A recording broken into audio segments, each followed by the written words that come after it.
The paper title is Programmable and Customized Intelligence for Traffic Steering in 5G Networks Using Open RAN Architecture. Actually, it is IEEE paper, and the authors like Tommaso Zugno and Ital. And it's published in 2023. It's early access article.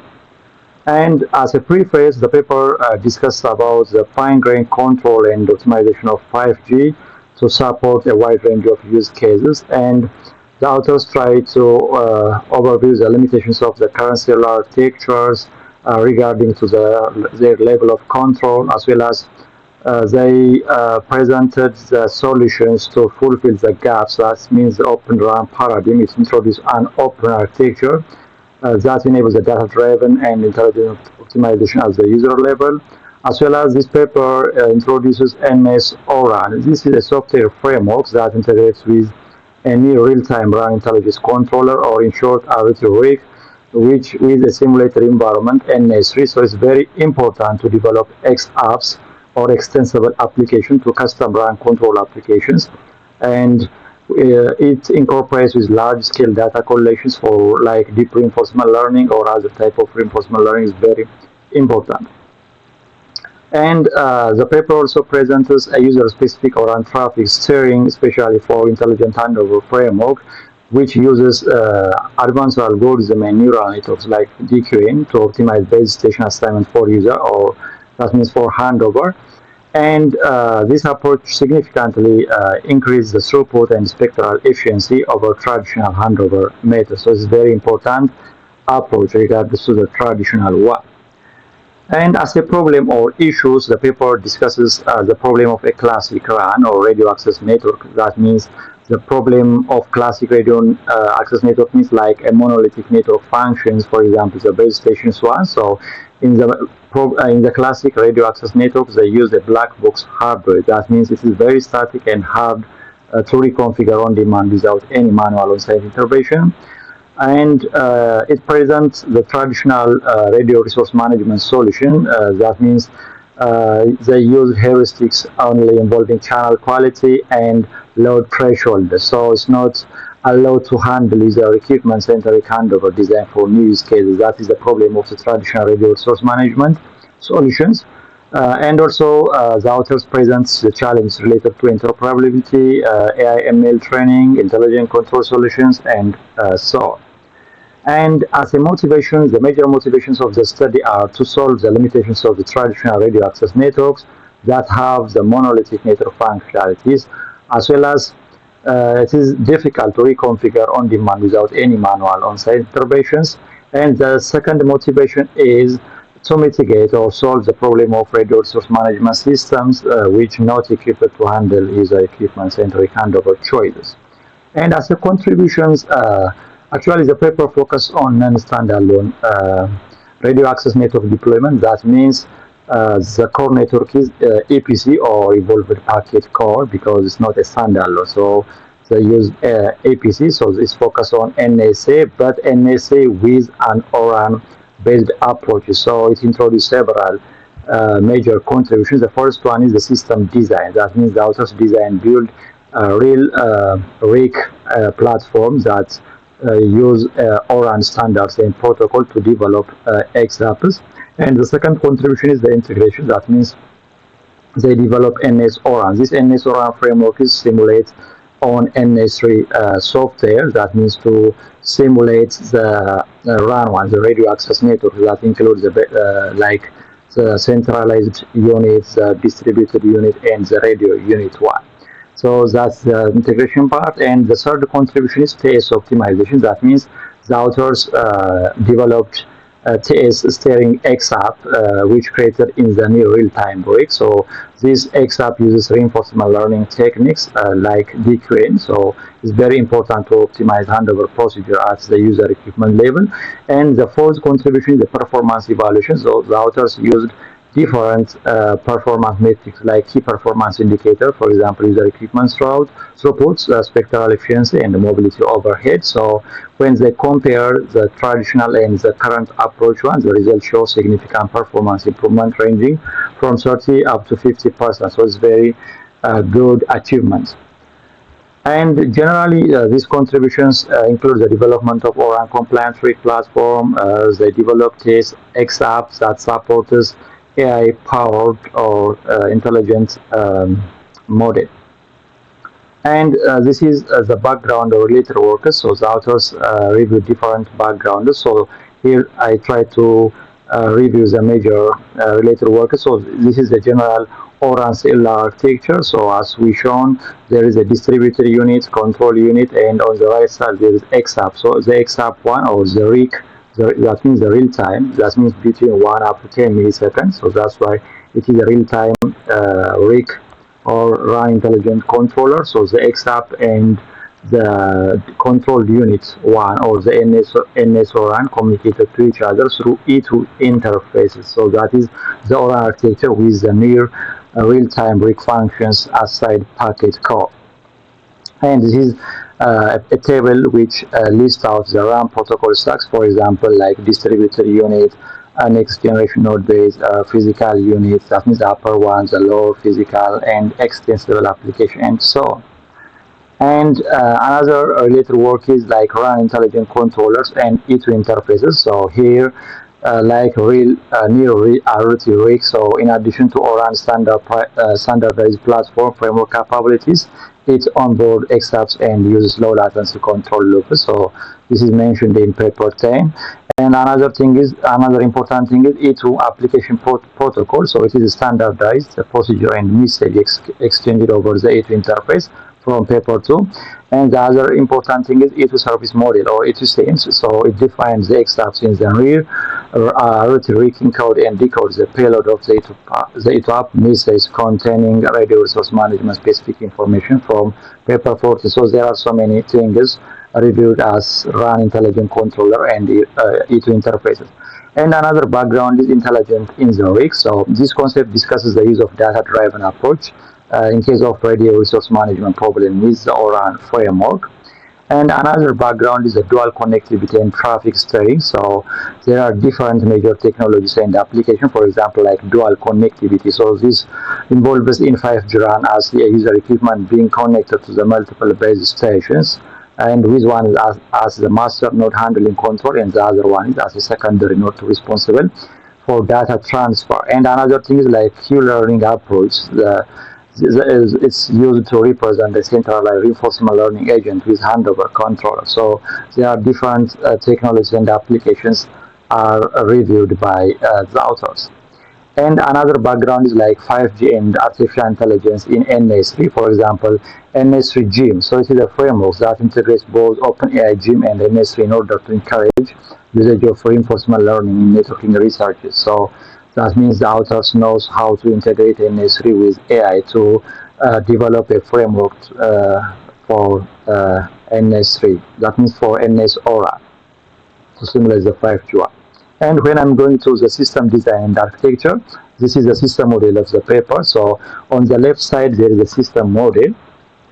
Let me make visible. So this is the system model on the left side. And the right side one is near RIC software architecture. So in these system models, on the upside, that is the traffic steering XApp. So the authors developed traffic steering XApp to handle the handover mechanisms.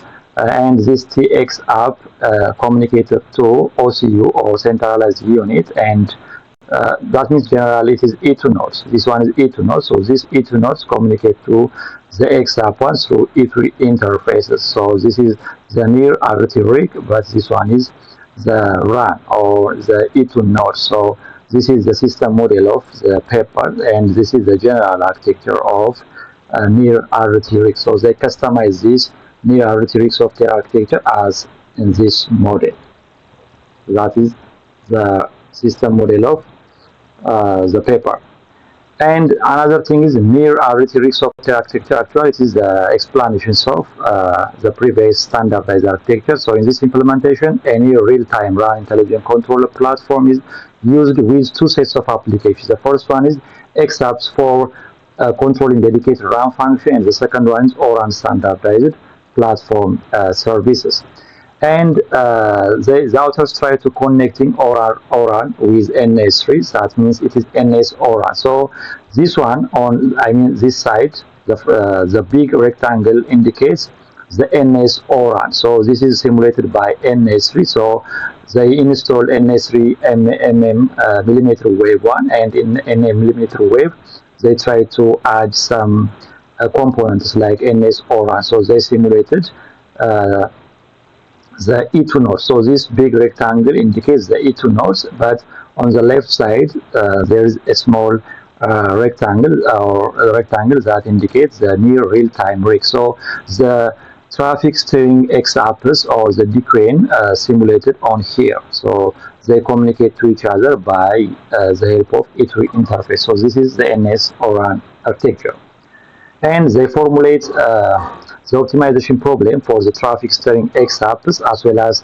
they discuss the algorithm design to determine the optimal target cells for handover of user equipments. And as a problem formulation, the objective in the context is just to enhance the weighted cumulative throughput of all user equipments over time, and the authors consider this instantaneous target primary cell of the secondary node. So that is the goal, to optimize the choice of these user equipments to achieve the objective. And this is the constraint optimization problem is formulated as follows. So to maximize, they use different Lagrangian multiplier techniques to the constraint optimization problem in the equation 1, and the constraint optimization problems can be derived as equation 2. So this is the traffic steering optimization problem. And when I go to the algorithm design, generally the authors used MDP or Markov Decision Protocol and reinforcement learning algorithm to design their algorithm according to their objective. And they also consider the infinite time horizon MDP to model the system where the environment is represented by NS ORAN. So NS ORAN is the environment one, and they used a single reinforcement learning agent which deployed in the near RT rig. So as we know, in reinforcement learning algorithm, we need environment and agent. So their agent is a single agent that deployed in the near real-time rig. That is the XRPs or the TXRPs agent, and the environment is the NS ORAN we simulated in NS3. So they interact to each other to get a new state and reward. So that is how they considered. And the MDP is defined by the tuple like the state space, the action space, the reward, the discount factors, and so many things. It's based on the reinforcement learning. So we need a reinforcement learning background to understand this paper. And this is the action space, but the state space is this one, comprising of the user equipment E2CM and KPM periodic data, considered as a state space. So these state spaces are available in NS ORAN environment or simulator NS3, and the action spaces means the agent will take actions on the space or on the state space or on the environment to get some rewards or feedback. So this is the action which indicates the reinforcement learning agent is recommending a handover actions for user to any cell C at T at time T. So that is how to take the action space. So to save my time, I am going to the important things. So there are different. For example, this is the convolutional neural network architecture design. So there are different neurons to simulate the user equipment per cell parameters and the new radio cell. So this is how they communicate to each other through the neural networks. And another thing is REM and SQL. So the authors use the robust offline Q-learning variant of the DQN algorithm. It's known as REM. So this is very important thing is to estimate the Q values or to approximate the Q values, and it's also nice to avoid the problem of overestimations of the Q values. So they use SQL. And this is a general, the designed algorithm, two algorithms. The first one is offline Q learning training, and the second algorithm is online value iteration and interference. So already I stated earlier. So this one is the simulation scenario design. So this is a performance evaluation. So here there is like new radio, node B. So they used, look here on the center there is one LT, so they used only one LT node. And how many 5G or G node B? 1, 2, 3, 4, 5, 6. So there are 6 5G base station or G node B and one LT. The LT one is the center one. So this LT communicate to the remaining 5G base station, and the inter distance between the base station is 1000 meters. So this is the simulation scenario design. So why they used LTE? Actually, this is non-standalone model. That's why. And this is the hyperparameters and value, like between agents. For example, they use number of bits, byte size, minimum replay history, like to get a mini byte size randomly as a uniform way. And also they use like replay capacity, number of iteration, and so on. This is the hyperparameters and their values.